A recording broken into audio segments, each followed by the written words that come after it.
हाय सारमी, कैसे हो आप सब। आई होप आप सब अच्छे होंगे। अगर आप सब अच्छे हो तो फटाफट से जाके कमेंट सेक्शन में थम्स अप प्रेस कर दो। अगर वीडियो अच्छी लगती है तो वीडियो को लाइक कर देना, एक प्यारा सा कमेंट कर देना अपनी दीदू के लिए। So I am your maths educator, your English educator and your loving दीदू। Welcome to all of you in your channel brilliant classes. So guys, आज के इस वीडियो में हम पढ़ने वाले हैं class 12 maths chapter number 13 probability की एक्सरसाइज 13.1 का क्वेश्चन नंबर 14। और इससे पहले वाली वीडियो के अंदर हमने क्वेश्चन नंबर 1 to 13 सॉल्व कर लिया था। साथ के साथ हमने इंट्रोडक्शन वाली वीडियो भी जो है देख ली है।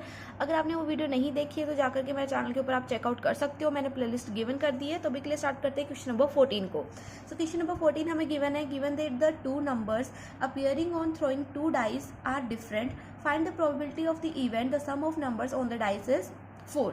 तो क्वेश्चन में हमें क्या गिवन है, इसने हमें बोला है कि जब हम दो डाइस को थ्रो करते हैं, जब हम दो डाइस को रोल करते हैं तो उनके ऊपर जो नंबर्स आते हैं वो दोनों क्या होने चाहिए, वो दोनों डिफरेंट होने चाहिए। तो हमें प्रोबेबिलिटी निकालनी है किस चीज़ की, उस इवेंट की जब जो दोनों नंबर्स हैं उनका जो सम होगा वो क्या हो, 4 हो। तो इस चीज़ की हमें प्रोबेबिलिटी निकालनी है।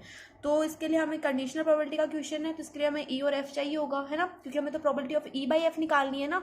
तो ई और एफ क्या होगा ये हमें देखना पड़ेगा। तो मैंने तुम्हें क्या बताया था कि जो भी हमें गिवन होता है वो तो क्या होता है, एफ होता है, और जो हमें निकालना होता है वो होता है ई। अब गिवन क्या है और निकालना क्या है, तो इस चीज़ को देखेंगे यहाँ से। इसने बोला है find the probability of the event the sum of numbers on the dice is 4।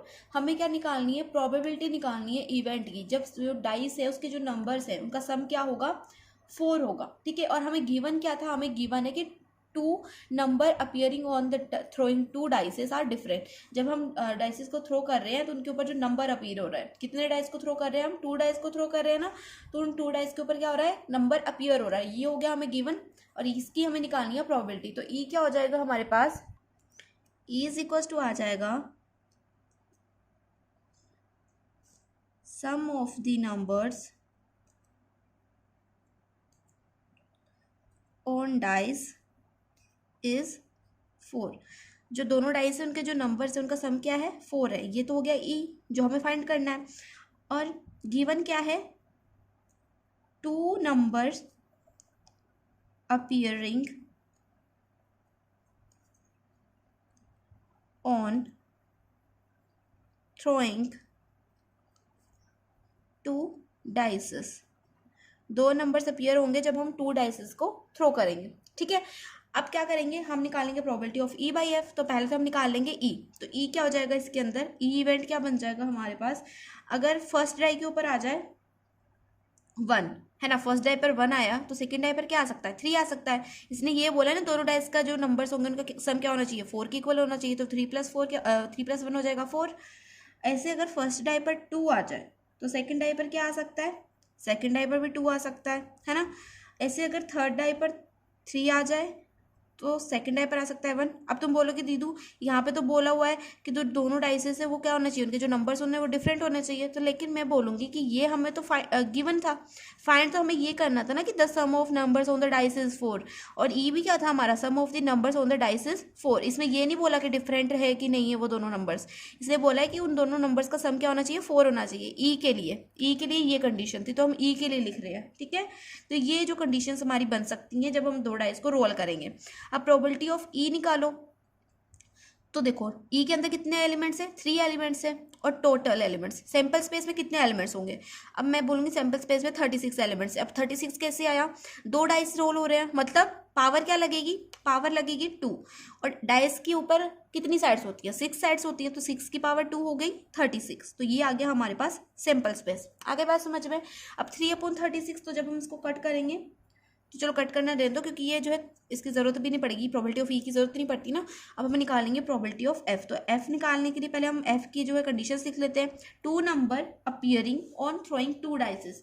अगर हम कोई 2 डाइसेस को थ्रो कर रहे हैं तो उनके ऊपर क्या आने चाहिए, 2 नंबर्स आने चाहिए। ठीक है, तो जैसे फर्स्ट डाई पर अगर 1 आ गया तो सेकंड डाई पर 2 आ सकता है। फर्स्ट पर अगर 1 आ गया सेकंड पर 3 भी आ सकता है। फर्स्ट पर 1 आ गया सेकंड पर 4 भी आ सकता है। फर्स्ट पर 1 सेकंड पे 5, फर्स्ट पर 1 सेकंड पे 6। ऐसे ही अगर सेकंड डाई पर 2 आ जाए, है ना, सेकंड डाई पर अगर 2 आ जाए तो दूसरे पर क्या आ सकता है, 3 भी आ सकता है ना। सेम नहीं आना चाहिए, इसके लिए डिफरेंट होने चाहिए, दोनों नंबर सेम होने चाहिए। इसलिए यहाँ पर 2 2 नहीं बना और यहाँ पर 1 1 नहीं बना। ठीक है, तो 2 3 हो सकता है, 2 4 हो सकता है, ऐसे ही 2 6 हो सकता है। आगे बस समझ में। अब 3 4 हो सकता है, 3 5 हो सकता है, और ऐसे ही 3 6 हो सकता है। फिर 4 5 हो सकता है और 4 6 हो सकता है। फिर 5 6 हो सकता है, और इसके बाद में आ सकता है हमारे पास 6 1 6 2, ऐसे समथिंग ऐसे चलते जाएंगे 6 5 तक, ठीक है। और यहाँ पर 4 1 4 2 ये सब भी हो सकते हैं, है ना, 4 1 भी हो सकता है, 4 6 तक ये चलेंगे, 5 1 भी होगा, और 5 6 तक ये चलेंगे, ठीक है। तो ये हमारे पास हो सकता है। तो टोटल कितने एलिमेंट्स आएंगे हमारे पास, मतलब सेम नहीं होना चाहिए, जैसे 5 5 नहीं होना चाहिए, 4 4 नहीं होना चाहिए, 3 3 नहीं होना चाहिए, 2 2 नहीं होना चाहिए, और 1 1 नहीं होना चाहिए। उसके अलावा हर एलिमेंट्स आ सकते हैं, ठीक है। तो अब देखो ये टोटल एलिमेंट्स हो जाएंगे 30, ठीक है। तो प्रोबेबिलिटी ऑफ एफ निकालेंगे तो टोटल एलिमेंट्स है 30 अपॉन में सैम्पल स्पेस में थे 36 एलिमेंट्स, तो प्रोबेबिलिटी ऑफ एफ आ गई हमारे पास 30/36। अब अगर हम निकालें probability of E intersection F, तो probability of E intersection F निकालने के लिए हमें पहले ई इंटरसेक्शन एफ निकालना पड़ेगा। तो ई इंटरसेक्शन एफ में कौन से एलिमेंट्स आ जाएंगे, एक तो आ जाएगा 1 3 और एक आ जाएगा 3 1, क्योंकि 2 2 तो इसके अंदर होगा ही नहीं, क्योंकि डिफरेंट एलिमेंट्स चाहिए ना, दोनों डाइसेस के ऊपर डिफरेंट नंबर्स आएंगे, तो 2 2 तो हो नहीं सकता। इसके ई इंटरसेक्शन एफ के अंदर आ जाएगा 1 3 एंड 3 1, ठीक है। यहाँ तक समझ में आ गया होगा।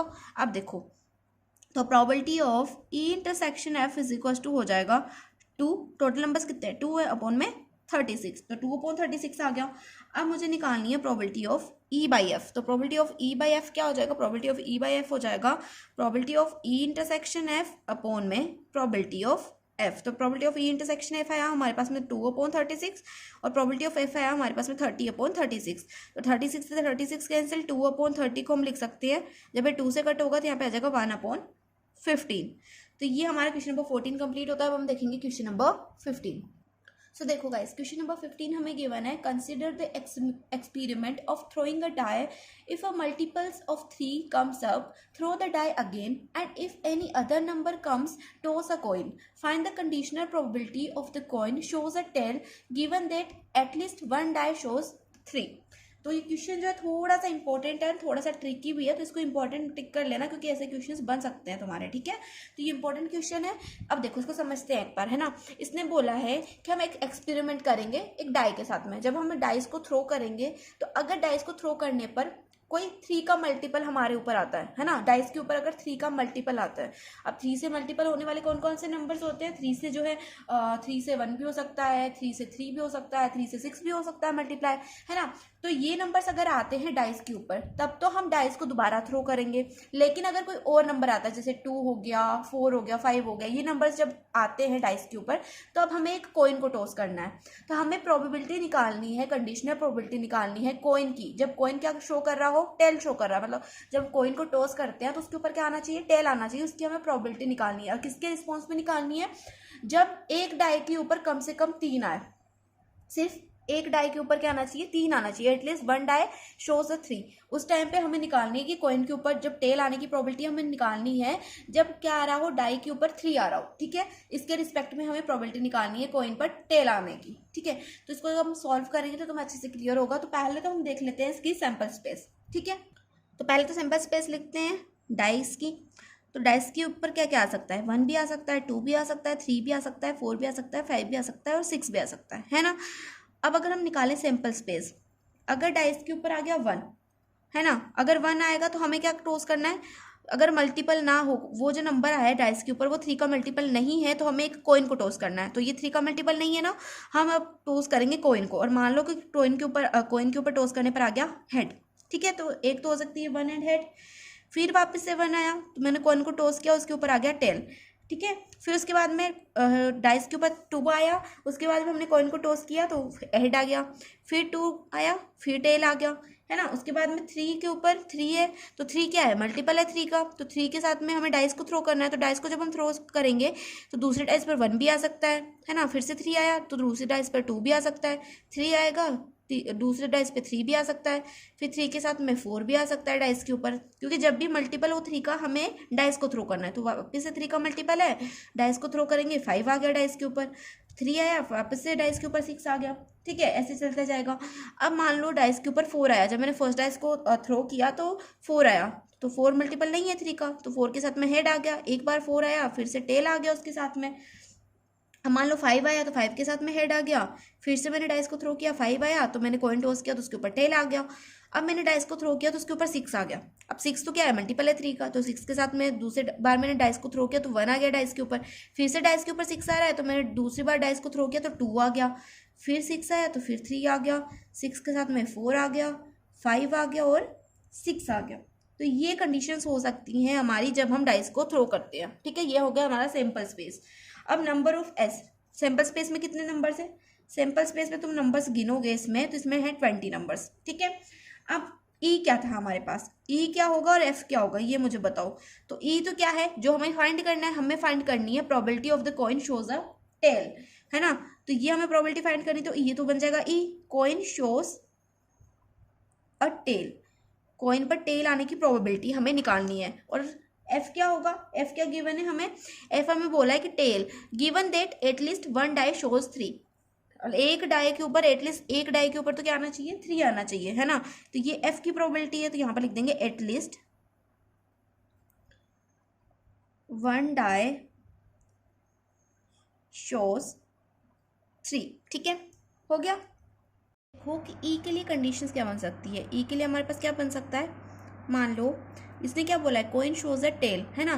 कोइन के टेल कब कब शो किया है, एक तो किया है 1 पर, जब डाइस के ऊपर 1 आया तब टेल आया था, जब डाइस के ऊपर 2 आया तब भी टेल आया, जब डाइस के ऊपर 4 आया तब भी टेल आया, और जब डाइस के ऊपर 5 आया तब भी क्या आया, टेल आया, है ना। कोइन के ऊपर टेल आने की प्रोबेबिलिटी निकालनी थी, तो ये तो ई हो गया। अब अगर मैं एफ निकालूँ तो एफ कब कब शो किया उसने, देखो एफ क्या था, एटलीस्ट 1 डाई शोज 3, जब एक डाइस ने क्या शो किया हो, 3 शो किया हो, तो एक तो 3,1 हो जाएगा, यहाँ पे लिख दो 3,1, 3,2, ऐसे ही 3,6 तक, है ना। उसके बाद में एक हो जाएगा हमारे पास में 6,3, एक डाइस कम से कम 3 शो करना चाहिए। तो यहाँ पर देख लो 3,1, 3,2, 3,3, 3,4, 3,5, 3,6, है ना।